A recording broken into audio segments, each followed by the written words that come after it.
Hello and welcome back to the United Devils YouTube channel. Today we're doing a post-match reaction to United's 2-0 win at Selhurst Park with Jay from the Eagles Beak. Welcome, Jay. It's a pleasure to have you on. I'll just get your well, I say immediate, but almost immediate reaction to the results. Yeah, a bit disappointed. Palace, as we know, have been on a bit of a losing streak recently, but we've actually played well against Chelsea and obviously yourselves last night. It was a disappointing outcome in the end. The better team just edged it, but I think we can be a little bit aggrieved at some of the decisions. And I think the way that we played, we're probably quite pleased about. Probably took a little bit of pressure off the players and the staff a little bit, but we performed well. Particularly Zaha and Andros Townsend coming back in was good. And I think it says a lot that we feel a little bit disappointed, a bit aggrieved this morning after the event, really, because we put in a good shift and we had United worried. We played that good, decent pressing game from the start, and we started well and kind of carried on that vein until that second goal, really. But I'm sure we'll come on to that. Yeah, absolutely. I totally agree. I do think Palace were quite dangerous throughout the game. I think United were quite sloppy with their play. And it cost them at times. Obviously, there was the big moment in the first half was that disallowed penalty decision. Graham Scott waved it away. I've not been a big fan of his as a referee overall, but then VAR looked at it again. And while Lindelof does get a lot of Zaha, apparently the reason behind the decision was he did get a touch from the ball. I was actually commentating that game for our audio commentary on YouTube, and I kind of thought it looks like they're going to give it that way, and then 2 minutes straight after, Rashford scores. So you obviously must have felt quite angry at that decision, would you? Or Yeah, very much. I mean, VAR has been atrocious all season, hasn't it? But I think it's been a lot worse since the restart. There's been a lot of dubious decisions that have gone the way of some clubs and not of others, and you kind of think it evens itself out a little bit. But I'm very perplexed, and as are a lot of football fans. I won't just say Palace fans, in that it seems very much like we've been given this technology in this country and we can't use it properly. It seems very much like the officials, the VAR guys are not overruling their colleagues on the pitch, which is exactly what it's brought in for. Why? I don't understand why they're not doing that. Even tell the referee on the pitch to go and look at the screen and have a have a second look at it. For it even not to be considered as deemed for the referee to go and have a second look is just crazy. I mean, there is a rule in the rule book, if you look at it, to say that actually even if you win the ball cleanly, if you foul a player as well, it's still a foul. If you follow through and that kind of thing, there is a rule to say, you can still foul somebody when you win a ball. And, it's a very clumsy challenge by Lindelof, and you can see it. The annoying thing for me was that as an armchair fan, VAR should be better for the armchair fan than it is for fans in the stadium. But we didn't see a replay of that last night until after Rashford scored the first goal. Yeah. And obviously that was the first point that the ball went out of play as such. Well, in the back of the net, obviously, for United, and that was the first point that happened where we could get a view of it.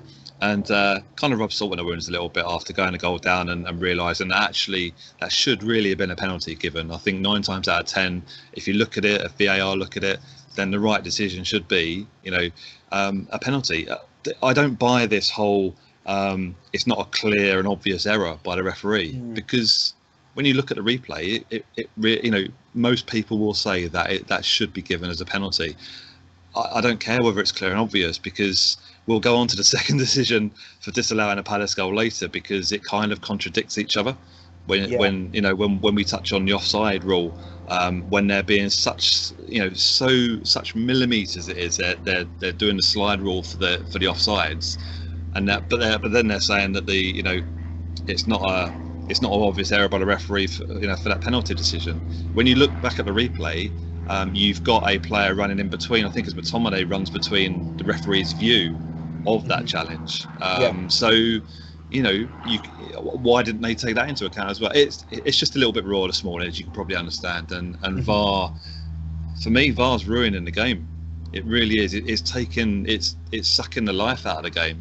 We all hoped it would be something that would help referees and help them make the right decisions, but it's not. They're really not using it properly in this country. They just can't seem to apply it in the way it should be applied, and that needs to be looked at ready for next season. It really does.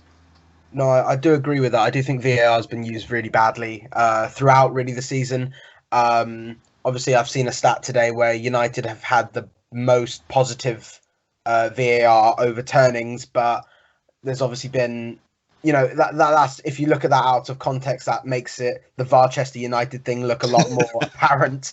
But it's not just United though. I mean, yeah, exactly. you can look back at decisions. I mean, we played Villa at the weekend on Sunday, and the commentary the whole game was about Villa having bad luck with VAR. Obviously, they had that decision against you guys that you were given a penalty, but they're completely.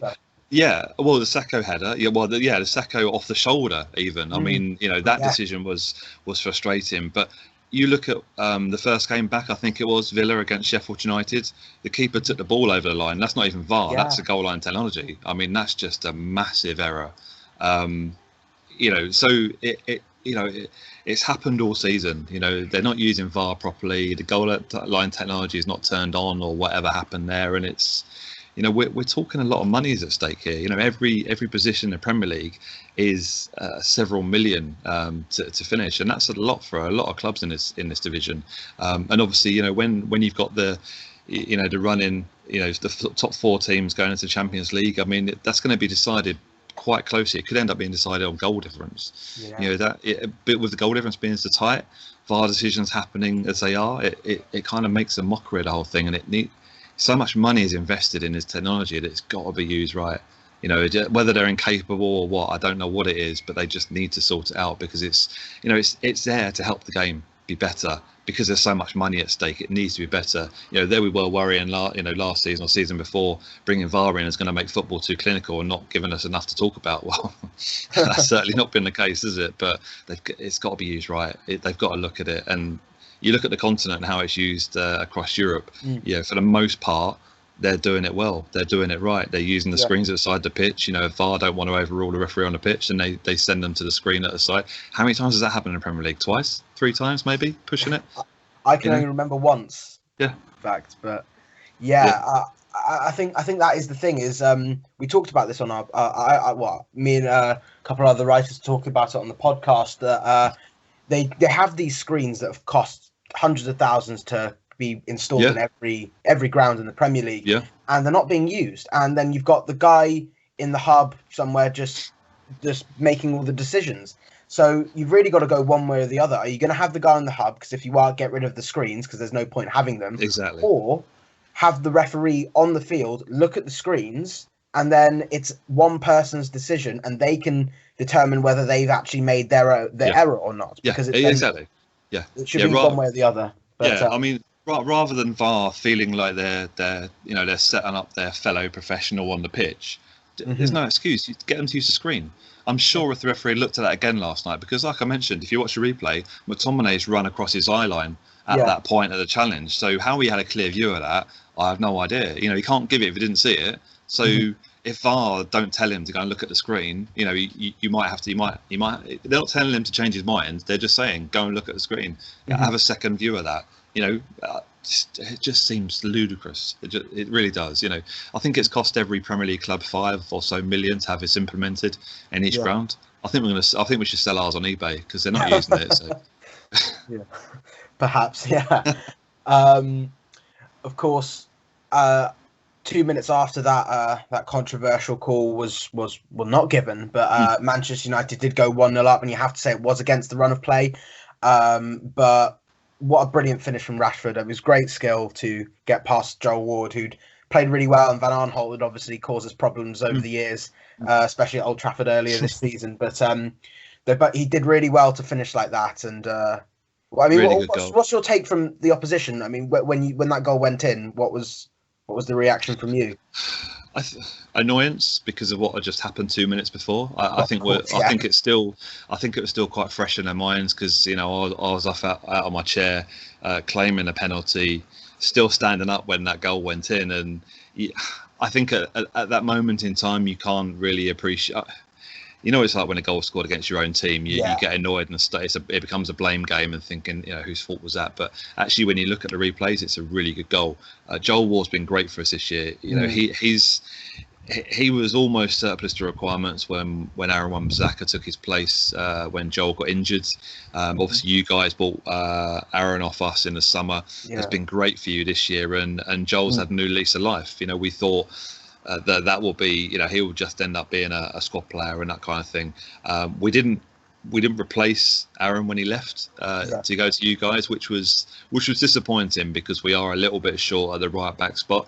But Joel's been great. I mean, Joel, I would say, probably isn't up to the level of Premier League football you would question. He's not, but this season he's been really good. I mean, you know, considering the position he's been put in, gets caught out with, you know, up against pace sometimes. But I think he's old enough and knowledgeable enough to actually use his head more than he does, you know, for pace and that kind of thing. But really good goal from United. I mean, there was always that threat with that trio of Martial, Rashford, and Greenwood.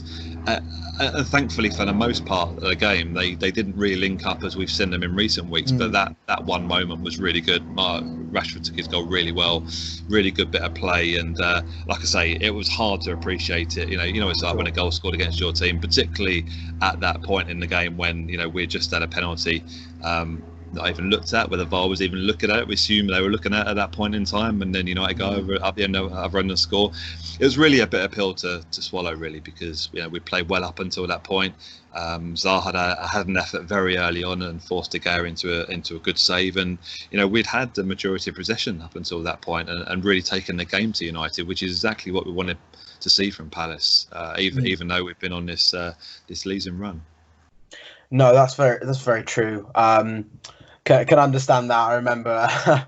I remember when it was one of those brilliant goals Bernardo Silva scored against us in the Carabao Cup semi-final. It was the opener of the game, and I just said, well, that's a ridiculous goal, but I can't say anything about it because we're behind.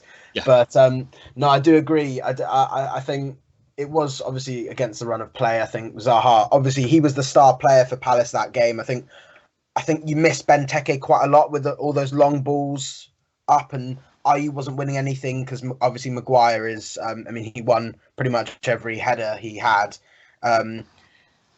Actually, one thing I would ask is, do you know why Benteke was actually sent off? Because I'm still surprised because it was at the end of the Villa game. But what actually happened? Yeah, well, I don't know if you saw the Villa game at all, but right at the end of the Villa game, Benteke had a bit of a run-in with Konsa, right? You know, during the game, before the final whistle, and Christian Benteke always comes across as a very mild-mannered kind of guy. You know, he plays his football, you know, he's not a violent kind of guy.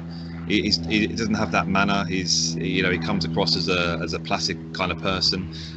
He obviously roughs up defenders, but he's not a dirty player or anything like that. But there was a point towards the end of the game where him and Konsa were just really having a go at each other, and Benteke was pointing to changing rooms as if to say, "I'll see you in the change room after the game," sort of thing. And he looked really riled up. So I don't know what had been said or what had been done during the game. And they clashed after. Well, they didn't clash after the final whistle. There was a couple of players gathered together, and Konsa had kicked out at Benteke, and Benteke kicked him back on the back of the leg. Nothing of any note, nothing to injure anybody. Konsa didn't go down the floor. Went to VAR. Even I didn't know VAR happened after a game, and Benteke got his marching orders, which I think it was a frustrating loss for Palace because we hadn't played as we perhaps should have done against the Villa side, who were fighting for their lives, aren't they? Let's face it. You know, they need the points. They need the points more than we do because, you know, we've been safe for a few weeks, which has probably been detrimental to our performances, really, and probably shows a lot about that. But going back to the game last night, I think without Benteke, it probably helps us a little bit because we were able to play that pressing game with the likes of Zaha and Ayew. We didn't play the long balls to up front because we knew that Ayew and Zaha aren't those kind of players. I mean, you do need to mix it up every now and again. And I think when you don't have a big man up front, there is a tactic to hit the ball long sometimes, and for those quick players to pick up the second ball. You know, after the defenders won the header, even if they can't win the header, they challenge and can pick up the second ball and get on the attack. So I think for most of the game until that second goal went in, that knocked the stuffing completely out of us. That we were right on par with you guys, and I think it worked better without Benteke. Zaha played more central and had a great game, as you say, one of his best games of the season, I think, because he's been very quiet for much of this season, although he's been quite integral to most of what we've done good this year. He's still a big player for us and will continue to be until if he ever decides to leave. But yeah, I think that played into our hands a little bit and allowed us to play that pressing game, which we can't really do quite so well with when Benteke's on the pitch. Thank you. Yeah, no, that's a very good point, actually. Yeah, that press did actually cause problems throughout. I think, Pogba was dispossessed very early on, and that led to a good chance, and it did cause United problems, and they have had problems distributing out from the back throughout the last 5 or 6 games, and actually, to be fair, throughout the season. But before we go on to the second goal, we'll obviously talk about that second VAR call, the offside. I think it was pretty much by his big toe was, and I didn't think it was going to get given from one angle, and then from the next angle, it looked more offside than the other. And this is the one where former referees have said this is where VAR has been shown to show its importance. But then when you have that level of it's almost fact or fiction. It's either offside or not with those kind of ones. And when it's not considering an arm, they're normally clear cut. But obviously, you must feel really aggrieved by that decision as well. Yeah, I mean, I touched on it in the first goal. With the penalty decision not being given. In the reason for that not being given apparently is that it was not a clear and obvious error. And then they go and do the offside drawing. I mean, how many times did they draw the line? About 6. Something like that. But the clear and obvious doesn't come into it there. Surely, if you're using the clear and obvious ruling on the penalty decision not being given, how can you be so clinical with the offside rule? In that, you're looking at the line. My first point actually is really how can they do it so clinically when the camera angle is never going to be exactly straight across the pitch. The camera angle is always going to be from it's never going to be level looking across the pitch, is it? But they do all these drawing to try and make it, but I don't understand how that's ever going to be right if they're going to do it so clinically. And the other point is that Wan-Bissaka still had 1 foot in the air. Ayew had 1 foot planted, so they're kind of doing a line where it just, the way they're making the offside so clinical makes a mockery of VAR. I think unless you've got cameras all the way down the side, I mean, correct me if I'm wrong here, but I can't. There's got to be just 1 or 2 cameras there to actually capture that line. If a linesman, it's difficult. It's human nature, isn't it? You've got to be looking at the right point in time, and I get why they're trying to do this. But unless you've got cameras all the way down the side of the pitch to capture every particular line, then I don't see how it's ever going to be, strictly correct. I mean, we saw it last night. I mean, they drew the line 5 or 6 times, like you say. Took 2 or 3 minutes to make that decision. The longer it went on, the more likely it was going to be disallowed. But it was, does football need to be that clinical for offsides? And the original point I made is that wasn't a clear and obvious error, was it? It's not. Well, if they're saying that that's not a penalty ever because the referee didn't actually make an error, it was quite a close call, then how can they do that with the line? The annoyance was it was a really good goal from Palace. It's worked really well. A good attacking goal. Wilf played really well to get the ball across to Ayew, and great finish from Ayew, which would have been his 10th goal of the season. We've not had a striker score 10 goals for us in the Premier League for some time, and that would have been a real milestone. And I do hope he gets that before the season is out. But I mean, it's not sour grapes because United are a good side chasing for the Champions League, and we're bang out of form. But those 2 decisions alone, and add that to the way that we played last night, it gives us sore heads this morning, and that's not for the alcohol. It's it's just the fact that we played well, probably didn't get what we deserved, because I think United were probably a bit lucky last night with the 2 decisions, but end of the day they scored 2 good goals, so it's not a lot you can say about that. It's not losing the game, it's more around how it happened. Yeah, no, I agree. I think it's always a tight call when it comes to those decisions, and they don't always draw the lines fairly at times. I've No. seen them done where I think it was last season in a FA Cup game between Liverpool and West Brom where there was just the angles were just diagonal and sideways and whatever.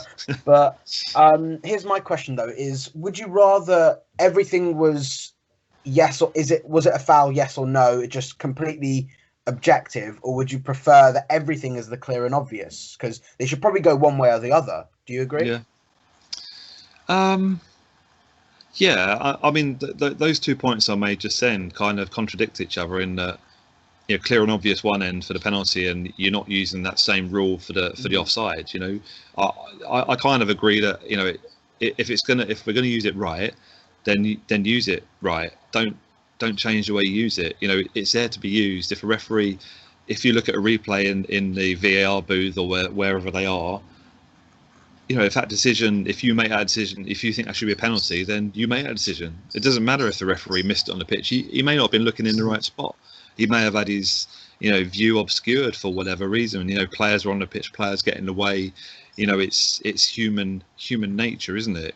As a referee, with the naked eye, it's really difficult to see everything that goes on in a game of football. So, this season I've grown. I thought VAR would be a really good addition, purely because there's so much money at stake in the game these days that something had to happen because the referees in this country had become completely incompetent, and that's putting it mildly. I thought the implementation of VAR would help referees. They needed help. For several different reasons they needed help, but they've just completely proved their incompetency again this season by not being able to use the technology properly. Now, whether that's because the Premier League have given them certain rules or however they do things, but they're not doing it in the right way. They've got to be using it right, or not at all. That's my view. Use it for what it should be used for, or don't use it at all. There shouldn't be so many grey areas with technology, but making these decisions or not making decisions, as seems to be the case. It just shouldn't be happening. It really shouldn't. It should eliminate a lot of that grey area out of the game, and there should only be like 5 or 10% is too much to actually end up having talking points of wrong decisions. It should be very minimal, and while it make it very clinical and the game very clinical, I think that's just the way we've got to go, because there's so much money in the game that a wrong decision or a referee making a wrong call here and there could end up in a lawsuit. You can see it happening. A team relegated on goal difference because of a decision at some point in the season. You can see an owner somewhere going down the lawsuit route because of that being happening, and that's just it's not sport then, is it? No, that's very true. They'll obviously have to review it in the summer. You can see why many teams will be complaining perhaps over the way VAR has been used. We'll go on to the next part though. Will be the goal, the second goal. I think pretty much from the point where Matic came on for United, probably let's ignore Lingard as we've been trying to all season. It looked like Palace's defence was starting to tire. Obviously, it's an unchanged back line for the last few games. The last couple of games since Gary Cahill got that unfortunate injury, which I think I think that was a massive loss because he's been really good all season. He has. But that back four seemed to tire, and Fernandes hit the post, and then the second goal came quite soon after that. Really, do you think it was about the team tiring at the end, and it's the fact that maybe Palace aren't really used to playing 3 games in 7 days?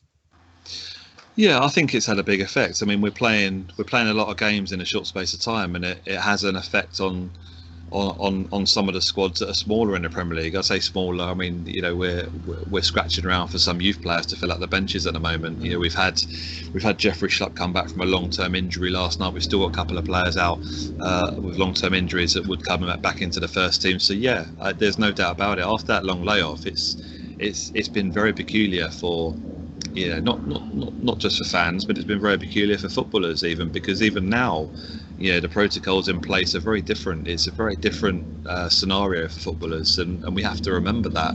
they are going through. They're used to fans being at games. They're used to travelling the day before and staying at a hotel. They're used to. They're creatures of habit, aren't they? Footballers, more than anybody, more than a lot of people are. In that, they have a set routine, and the routines of for the restart have changed enormously.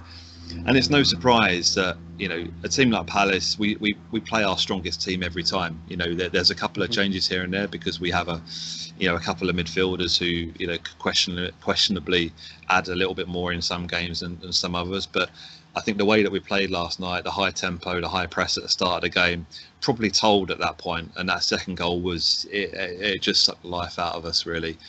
We had a few players on the pitch who have played a lot of football this year. James MacArthur, who had a good game last night, but he was just out on his feet. Roy's, again, talking to creatures of habit, Roy's a creature of habit. The way he trains players and the tactics, throughout the week or leading up to a game are very much like, this is how we're going to play. He wants to stick to that route, that tactic for as much of the game as possible, because he sees it as a way of us not being particularly beaten easily. And if we're still in a game at a latter stages, then we can go on and maybe nick something from the game. So that's just the way we are, the way we're set up, and the way we do play. We've had a lot of fans calling for young players to be started this latter stage of the season. But I think the issue is that I mentioned before that there's a lot of money depending on where you finish in the Premier League, for each position. Some of the gaps are like 5-6 million, and that's a lot of money to a lot of clubs in the Premier League, particularly outside the top six. So all the time that we're still fighting to finish in a higher position, whether it be just one place or two places, there's a few million at stake. So it's right that we're playing our strongest team, which is what we did last night. And I think that probably told, like you say, for the second, ahead of the second goal last night. Matic came on, fresh legs for United.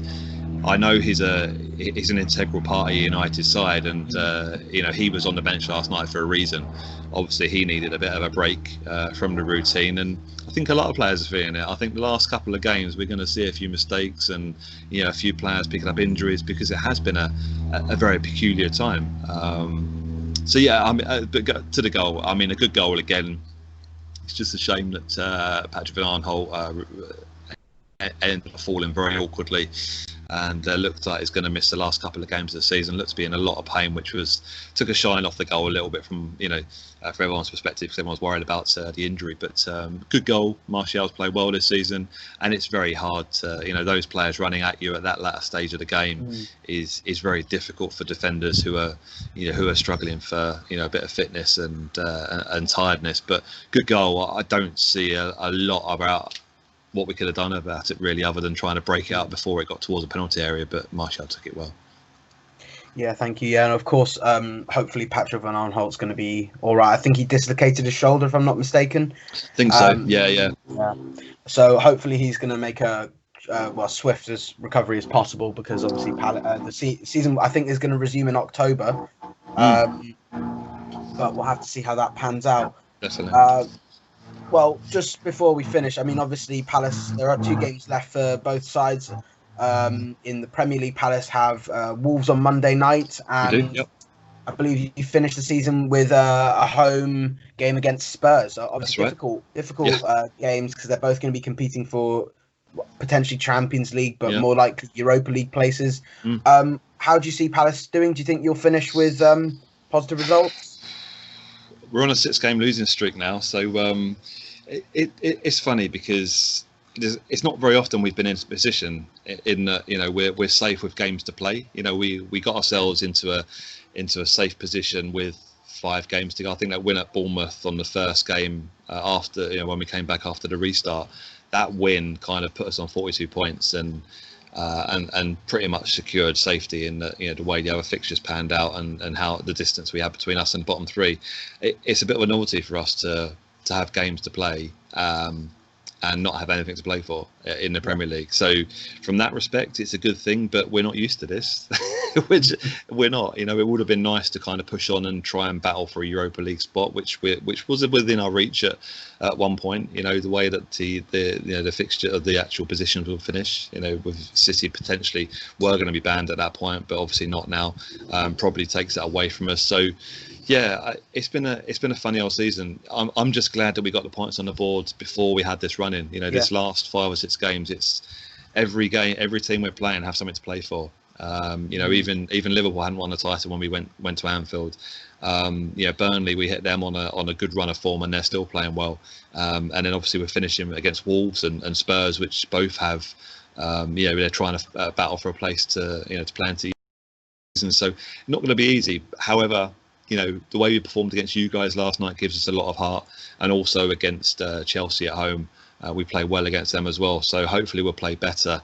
I'm thinking that the way we play away from home, we might be better away at Wolves than we are against Spurs at home in the last game. But yeah, I really want us to pick some up before the end of the season, because I don't think it's ever very good ending the season on a losing streak, because that generally, you know, makes it a more difficult start for the following season, even more so this time around, because we've got such a short gap between this season ending and going into next season. So, yeah, I just hope we break the losing streak. 6 games now. It could be 8 games by the end of the season. We're safe. That's the biggest thing. But it's just a huge disappointment to go on this run of poor results, unfortunately. And you know, nobody remembers the performances. You know, they always look at the stats and see the losing run. So hopefully we can get something out of one of the last 2 games. It'd be good. Play with a bit of freedom and play that pressing game like we did last night. If the players are up for it fitness wise, you know, like I say, the game's coming thick and fast, and it's we have to remember how difficult it is for the footballers at the moment. Yeah, of course. Well, I'm afraid that is all we have time for today. Thank you for listening, and thank you, Jay, for joining me. It's been a pleasure, mate. Real pleasure. Thank you for asking me. It's no problem. Of course, Palace have their next 2 games on Monday and Sunday. United are playing next in the FA Cup semi-final on this Sunday, and then we'll have 2 Premier League games next week. Thank you for listening, and if you enjoyed this, please like this video, subscribe to our channel, and follow us on Twitter for all of our content, and of course follow the Eagles Beak for any Palace news.